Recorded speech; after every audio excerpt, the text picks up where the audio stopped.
자, 이제 Objective-C와 스위프트에서 프로토콜에 대해서 살펴보도록 하겠습니다. 스위프트에서 사용하는 프로토콜 위주로 얘기를 하도록 하겠습니다.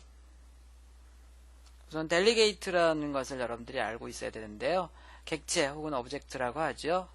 인스턴스, 객체가 하나 또는 여러 개의 작업을 수행할 다른 객체에게 위임하는 것을 우리가 델리게이트라고 얘기합니다.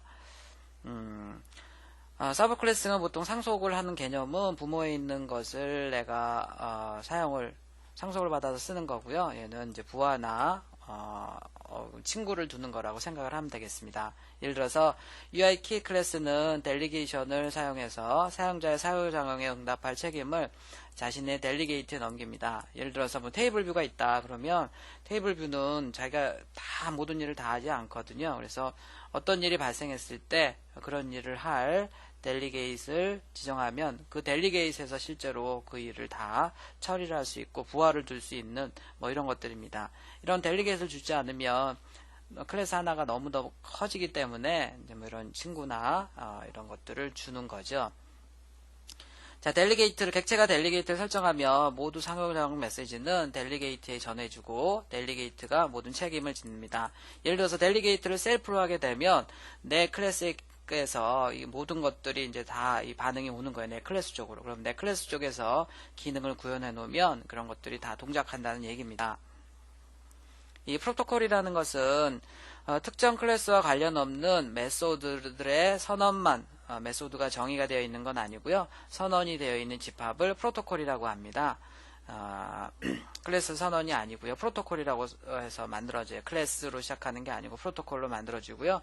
기능이나 속성에 대한 설계도이기 때문에 여러 사람이 공동 작업을 할 때나 이럴 때 자바나 C샵에서도 인터페이스라는 개념으로 많이 사용을 하죠. C++에서는 순수 가상함수라는 개념으로 쓰이고 있고요.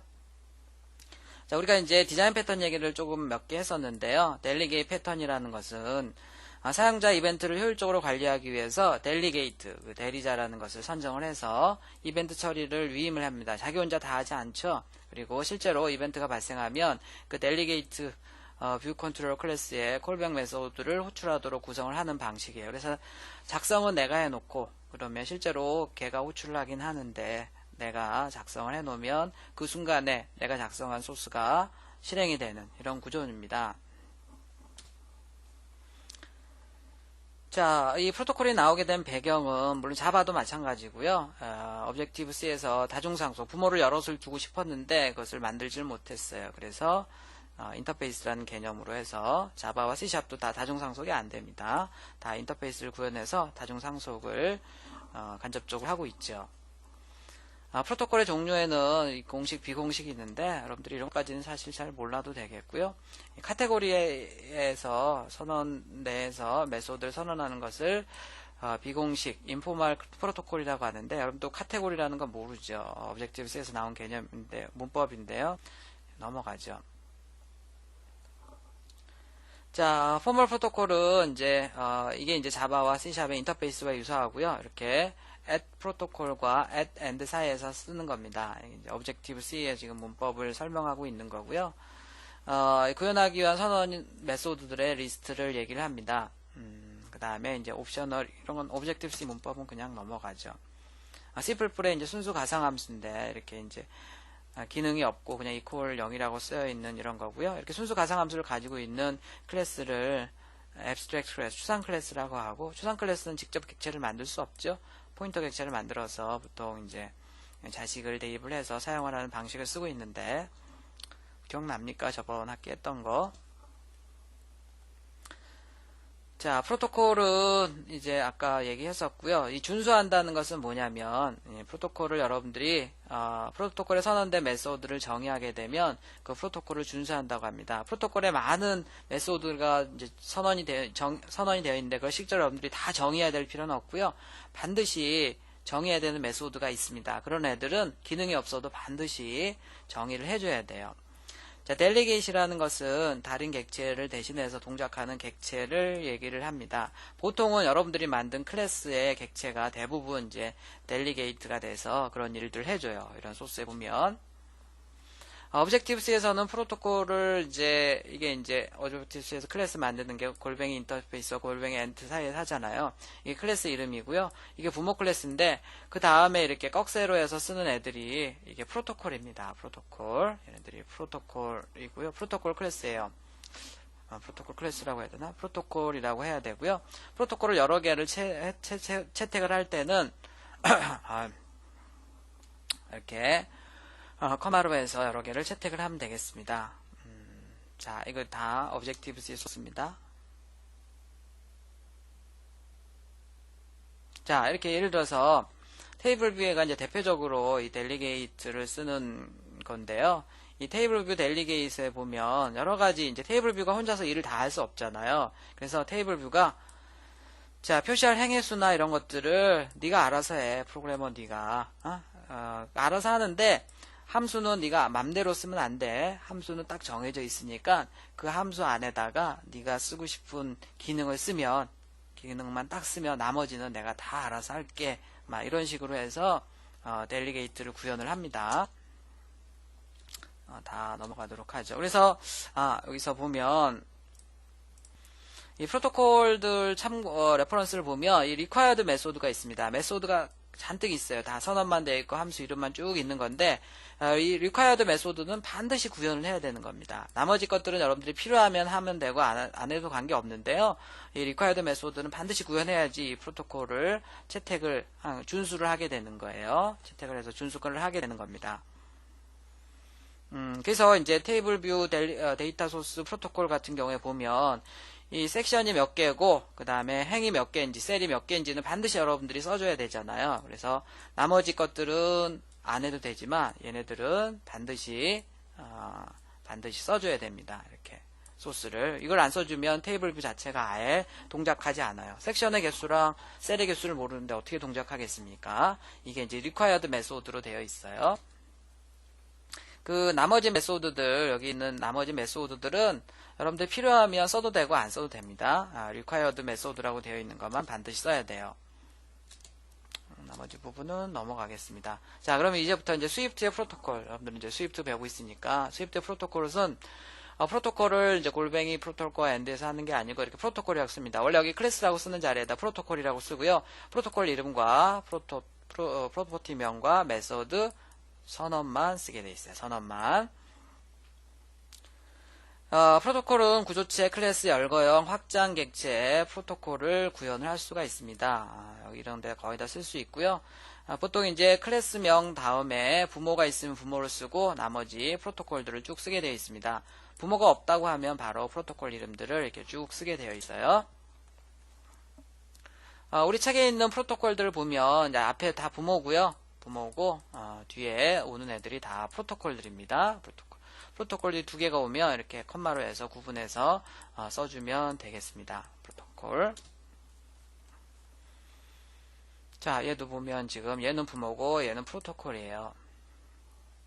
자, 이렇게 이제 프로토콜을 채택하게 되면 얘가 이제 델리게이트 보통 이제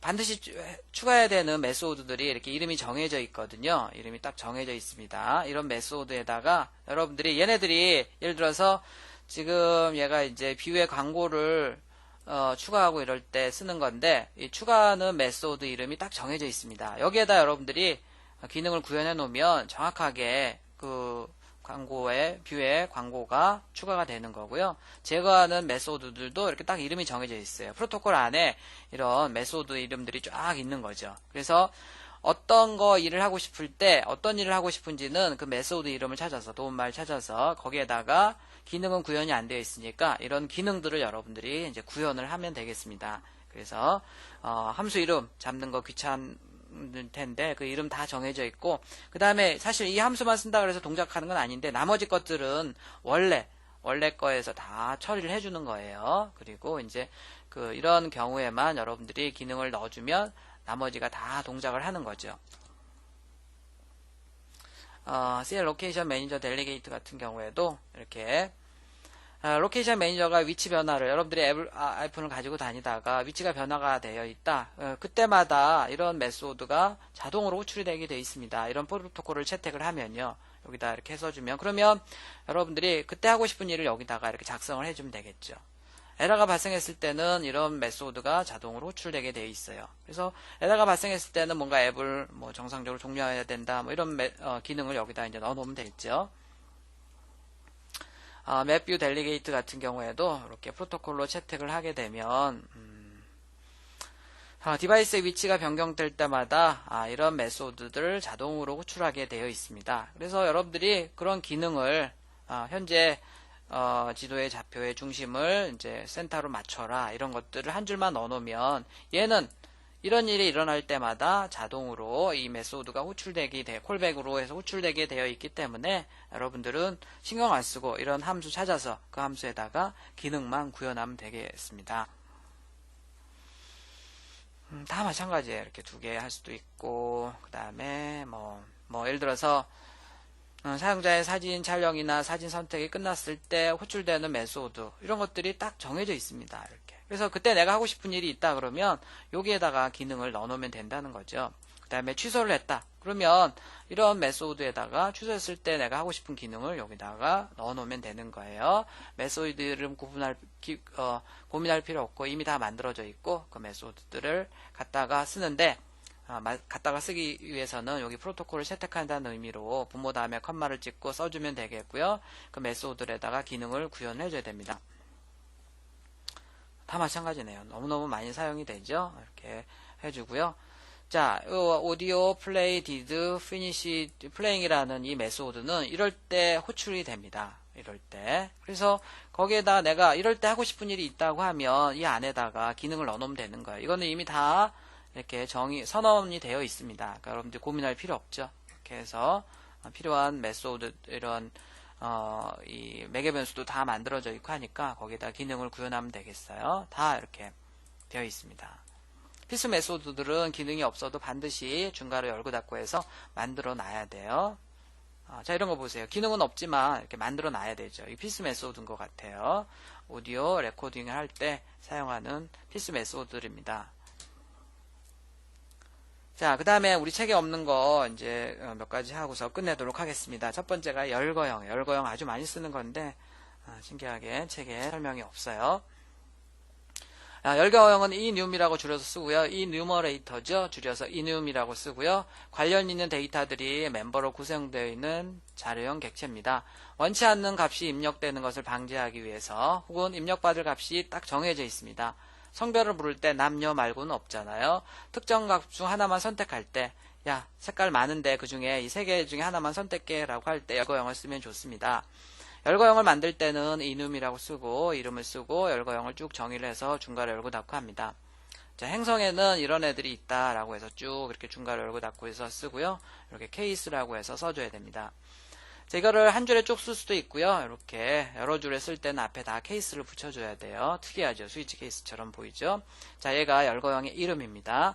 실제로 얘네들을 가지고 놀 때는 그냥 노스, 사우스 이렇게 가지고 노는 게 아니고요. 반드시 열거형 이름점 뒤에 얘네들을 이제 멤버라고 사실 얘기하는데 그 멤버들을 적어줘야 됩니다.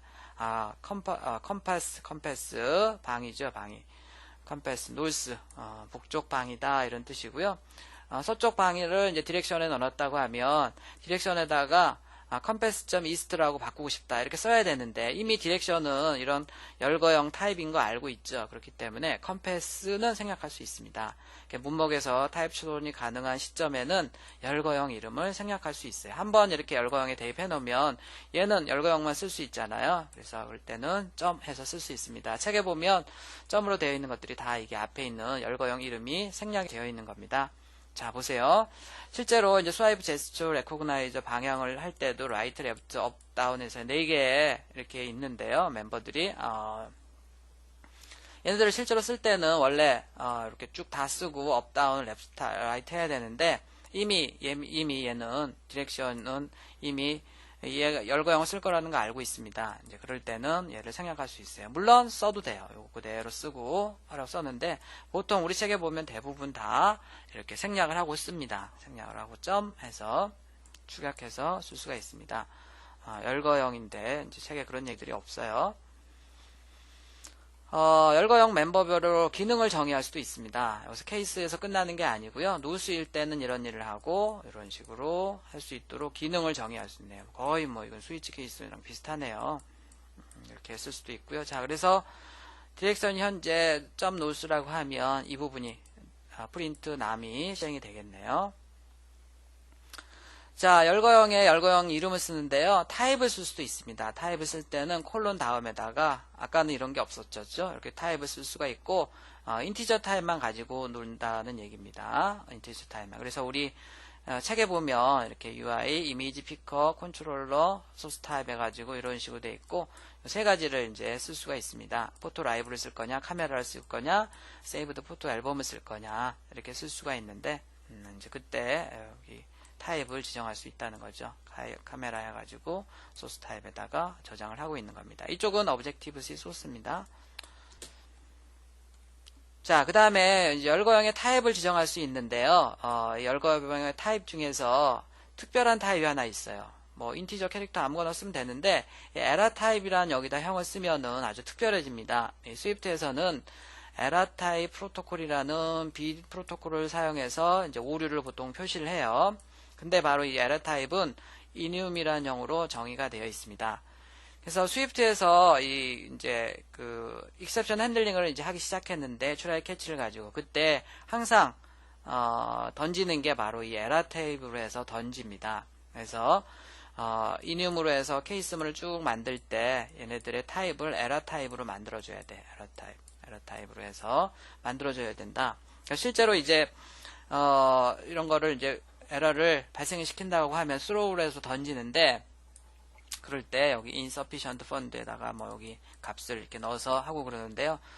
이것까지는 여러분들이 아직 몰라도 되겠어요. 나온 지 한 달 정도 된 exception handling은 문법이기 때문에 몰라도 되는데 일단 오류 처리를 할 때 사용하는 열거형의 타입은 error 타입이라는 형을 써야 된다. 앞에는 지금 우리 인티저형을 썼잖아요. 이렇게 인티저형을 쓰는 게 아니고 반드시 error 타입이라는 형을 써야지 된다. 자, 그래서 이제 error 타입이라는 형으로 해서 이렇게 해서 열거형을 하나 만들어 놨고요. 그래서 이제 nil인 경우 아니면 다른 경우 뭐 이런 식으로 이제 말 수도 있고 그다음에 nil인 경우 뭐 그다음에 illegal format의 경우에는 string으로 해서 또 넘기는데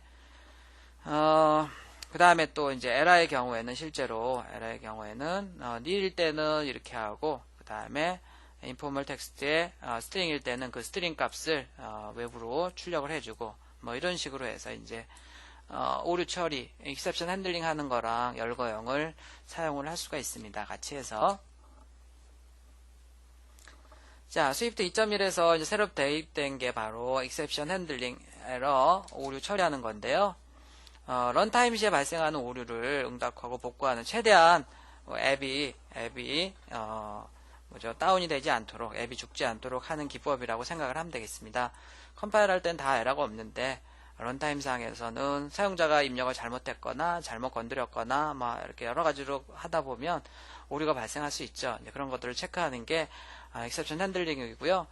옵셔널을 이용해서 사실 그 스위프트에서는 많이 이런 오류를 줄이려고 했지만 어쨌든 그래서 그 지금까지는 이런 문법이 없었습니다. 근데 2.1을 들어오면서 드디어 이제 다른 언어에서 쓰고 있는 익셉션 핸들링을 자 이거를 해줘야지 이제 안정적으로 앱이 절대로 죽지 않는 뭐 절대로 죽지 않지는 않겠지만 어쨌든 비교적 안정적인 앱을 만들 수 있다고 생각해서 이제 2.0부터는 익셉션 핸들링을 도입했습니다. 네 가지 방법이 있어요. 여러분들이 뭐 나온 지 한 달 뭐 얼마 안 됐는데 이런 방법을 알 필요는 없겠고 우리 책은 아니고요. 내년에 바뀔 9.0 책에 보니까 이 두 캐치를 이용해서 익셉션 핸들링 하는 방법이 하나 있어서 이거 위주로 잠깐 설명을 하도록 하겠습니다. 익셉션 핸들링 하는 방법은 네 가지가 있어요. 이것도 상당히 분량이 많고요. 뭐 인터넷을 찾아보거나 아니면 애플 사이트를 가보면 영어로 되어 있지만 상당히 종류가 많이 언급이 되어 있습니다. 예제도 있고요. 자, 첫 번째 방법이 지금 스로잉 펑션을 이용해서 오류 전파하는 방법인데요. 그냥 한번 잠깐 볼까요? 함수나 메소드 초기화 시에 오류가 던져질 수 있음을 표시하려고 하면 일단 함수 선언할 때 여기다가 이렇게 인자 뒤에다가 throw 키워드를 추가를 합니다. 원래 여기 매개 변수 리턴형이죠. 그 사이에다 throw를 하게 되면 이 can throw error라는 함수 메소드 내부에서 오류가 발생하면 이 오류를 자신이 호출한 함수로 이렇게 전파할 수가 있습니다. 내가 뭐 때문에 에러가 났다는 것을 넘겨줄 수 있다는 거죠. 이제 그렇게 하려면 여기다 throw를 써야 되고요. throw를 안 쓰는 것은 이렇게 오류를 알 수가 없습니다. 어떻게 해서 에러가 났는지. 그래서 여기 throw가 있는 함수와 없는 함수의 경우 이렇게 차이가 난다. 자, do catch를 이용한 오류 처리 같은 경우에는요, 이렇게 do로 해서 묶고요. 그 다음에 오류를 던질 수 있는 함수를 try를 씁니다. 자, 그 다음에 오류가 발생했을 때 catch로 해서 이렇게 처리를 해주는데 어떤 catch가 걸리는지는 이 오류 타입에 따라서 달라요. 자, 이제 여기서 함수가 여기서 try로 해서 오류가 던져졌을 거 아니에요. 근데 그 오류 타입들이 있을 겁니다. 자, 1번 타입에 의해서 오류가 발생했다 그러면 대응하는 코드를 이렇게 작성하고 2번, 3번. 다른 언어에 사용하는 오류 처리 방법과 약간 비슷한데 조금 바뀌어 있죠. try, catch, throw 이런 식인데 여기는 do로 해서 일단 묶고 try로 해서 오류를 던지고 catch로 받아서 처리하는 걸로 조금 바뀌어 있습니다. 자, 예를 보면 여기 지금 밴딩 머신이라는 객체를 하나 만들었고요. 여긴 대문자고 여긴 소문자예요. 얘는 클래스고 얘는 객체입니다. 밴딩 머신에 코인 디파지티드가 이제 8이었는데 do에서 묶어가지고 try로 해서 by favorite snack이라는 얘를 지금 이제 함수를 try를 한 겁니다. 그래서 얘가 이제 에러가 날 가능성이 지금 있는 건데 캐치로 해서 이제 각각 에러 메시지들을 이럴 때는 이렇게, 이럴 때는 이렇게 해서 이렇게 여러분들이 예기치 않은 에러가 났을 때도 각각의 이게 이제 아까 인움 열거형으로 되어 있는 애들이죠. 에러 타입이라는 열거형으로 되어 있는 애들일 텐데 얘네들을 체크를 해서 그때마다 네가 뭐 잘못 선택해서 이 앱이 지금 죽은 거다, 뭐 한 거다, 뭐 이렇게 한 거다라고 해서 구체적으로 좀 명시를 해줘서 안정적으로 프로그램이 돌아갈 수 있고 다운이 되지 않도록 이렇게 할 수가 있습니다. 우리 책에서 사용되고 있는 것은요, 이 do, catch, try 이런 식으로 되어 있는데요. 이런 식으로 뭐 do, catch문을 이용해서 오류를 처리할 수 있다. 이렇게 이 정도만 알고 있으면 되겠습니다. 자, 이제 그 다음에 가장 어려운 건데 실무적으로 볼 때는 많이 여러분들이 알고 있어야 되는 거고 실제로 이 스위프트 프로그래머들이 제일 질문을 많이 하는 게 바로 이 옵셔널 체인입니다. 옵셔널 체인. 옵셔널 타입으로 정의된 값이 자식 프로퍼티나 메소드를 가지고 있을 때는 다중 if를 써서 쭉 이제 이렇게 값을 접근을 해야 됩니다. 이런 식으로 해서 얘가 옵셔널 타입이라 그러면 어떤 일반 여기서 사용할 수 있는 일반 변수에다 넣어놓고 다시 이렇게 얘가 또 fb가 옵셔널 타입이라 그러면 다시 또 얘를 잠깐 저장해 놓고 이 값을 사용하고 이런 식으로 계속 이제 다중 if문을 쓰면서 여러 줄을 써야 됩니다. 두 번 걸쳐서 지금 한 건데 자 이렇게 하지 않으려면 이제 어쨌든 옵셔널 타입은 이렇게 언래핑을 하지 않으면 해제를 하지 않으면 연산이 불가능한 거고요. 연산을 하기 위해서 옵셔널을 해제해야 되는데 많은 양의 옵셔널 타입의 데이터의 경우에는 다시 한번 옵셔널 타입으로 변경을 하면서 해제를 이제 시켜주는 것이 되겠습니다. 자, 그래서 실제로 뭐 이렇게 이제 여기 느낌표를 가지고 하는 것은 여러분들이 이미 봤을 거예요. 옵셔널 타입을 실제로 해제를 할 때는 언래핑을 할 때는 이제 느낌표로 해서 물음표로 해서 선언했다가 느낌표로 하는데 이건 알 텐데 실제로 소스를 보면 이런 식의 소스들이 더 많이 있습니다. 이게 지금 설명하려고 하는 옵셔널 체인이고요. 옵셔널 체인을 쓰게 되면 옵셔널 타입으로 해서 리턴이 되는데 자, 이 예제를 한번 잠깐 보도록 하겠습니다. 이 person이라는 클래스고요. 여기는 SNS, 페이스북, 트위터라는 클래스입니다. 왜 이렇게 클래스가 많냐면 이 person이라는 클래스의 두 개는 일반 변수 프로퍼티입니다. 그런데 이 세 번째에 있는 얘도 프로퍼티이긴 하지만 이 SNS라는 클래스의 객체를 하나 만들어 놓은 거예요. 근데 얘가 또 얘 세 개가 다 옵셔널 변수입니다. 옵셔널 변수. 그래서 이제 얘를 좀 봐야 되는데요. 클래스 SNS라는 것은 또 얘가 일반 변수가 아니고 또 페이스북이라는 이 클래스에 여기 있네요. 클래스의 객체인 FB와 트위터라는 클래스의 객체인 TT라는 두 개의 멤버를 프로퍼티를 가지고 있는 클래스입니다. 자, 페이스북에 오니까 이제 드디어 우리가 일반 스트링형의 변수가 이렇게 하나 나오고요. 여기 이런 도메인이 URL이 나오네요. 트위터의 경우에는 그마저도 초기값도 없이 널 값으로 들어가 있습니다. 자, 그러면 이제 우리가 person형의 객체를 하나 만들었습니다. 자, 여기다가 콜론 찍고 person이라고 써도 되고 안 써도 된다고 얘기했었죠. 자, 원래는 우리가 여기 지금 내가 이 계정 요거를 찍어보려면 어떤 식으로 해야 되냐면요. p.sns 왜냐면 지금 p가 이 person형이거든요. p에 일단 .sns인데 그냥 거기까지만 하면 안 되죠. 왜냐면 일단 p.sns인데 sns가 지금 옵셔널 변수거든요. 그래서 얘를 잠깐 안정적인 다른 변수에다가 저장합니다. 자, 그 다음에 이제 s로 내려갔어요. 자, S로 내려갔는데 이 페이스북과 트위터가 있잖아요. 근데 나는 페이스북을 접근하기 위해서 FB를 썼습니다. 근데 FB도 역시 얘도 옵셔널 변수잖아요. 그렇기 때문에 그냥 못 쓰고요. 얘를 일단 다른 변수에다 저장을 해 놓습니다. 그 다음에 이제 f.account를 쓰는데 페이스북의 어카운트는 드디어 이제 얘는 일반 옵셔널이 아니니까 그냥 접근해서 쓰면 되겠죠. 자, 내가 이 값을 접근하기 위해서 얘랑 이렇게 점을 3번을 찍어서 해야 되고요. 원래 이제 이거를 한꺼번에 하려고 하면 이런 식으로 쓰면 됩니다. P에 SNS 근데 얘가 옵셔널이니까 느낌표로 접근하고 거기에 페이스북 얘가 옵셔널이니까 또 느낌표로 접근하고 거기에 있는 카운트 값을 찍어봐라 이런 식으로 할 수가 있어요. 자, 이 값을 찍으면 그냥 이렇게 잘 나와요.